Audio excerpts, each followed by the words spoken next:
Mr. Topsy Turvy was a funny sort of fellow.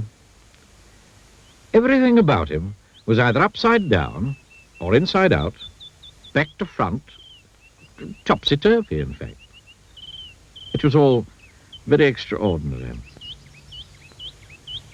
To give you some idea of how topsy-turvy Mr. Topsy-Turvy was, you ought to see his house. The front door is upside down to start with, and the curtains hang upside down at the windows. And just look at that chimney pot. All very extraordinary. Inside is the same. Just look at that clock standing on Mr. Topsy-Turvy's mantelpiece. Isn't that the topsy-turviest clock you've ever seen? And just look at the way Mr. Topsy-Turvy reads a book. Not only does he read it upside down, but he starts to read it at the back page. And just look where Mr. Topsy-Turvy puts the stamp when he sends a letter to somebody. You ever seen anything like it? Now, this story is all about the time Mr. Topsy-Turvy came to the town where you and I live. Nobody's quite sure how Mr. Topsy-Turvy got there, or where he came from. But he did arrive because somebody saw him getting off the train.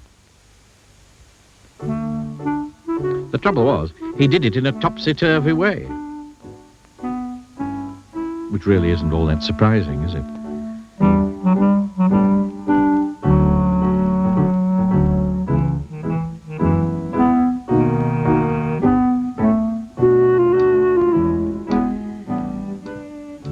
Mr. Topsy-Turvy went to a hotel to find a room to spend the night.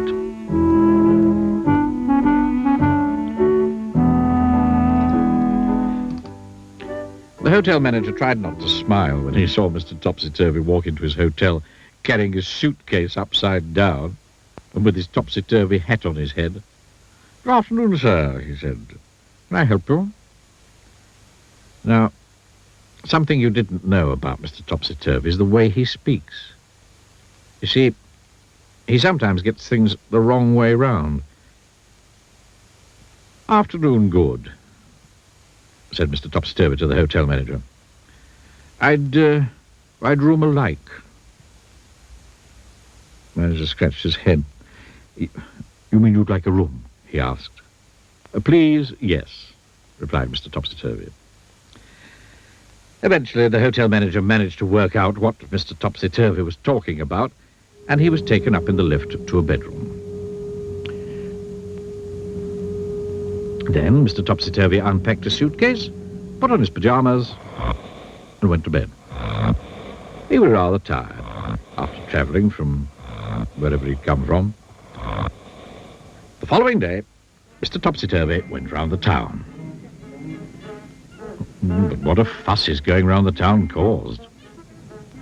He took a taxi from the hotel, but so confused the taxi driver trying to tell him where he wanted to go, the poor man drove straight into a traffic light. "Oh, dear," said Mr. Topsy-Turvy. "I am sorry, very." Then he went into a big department store in the middle of the town. Walked up to one of the counters. "I'd like a sock of pears," he said to the lady behind the counter. "You mean a pair of socks?" she smiled, and showed him a pair of bright red socks. Mr. Topsy-Turvy put them on his hands. Then he tried to leave. But being Mr. Topsy-Turvy, he tried to walk down the up escalator, and all the people who were going up the up escalator all fell over themselves. Oh, it was a terrible topsy-turvy jumble. That day, Mr. Topsy-Turvy did all sorts of topsy-turvy things.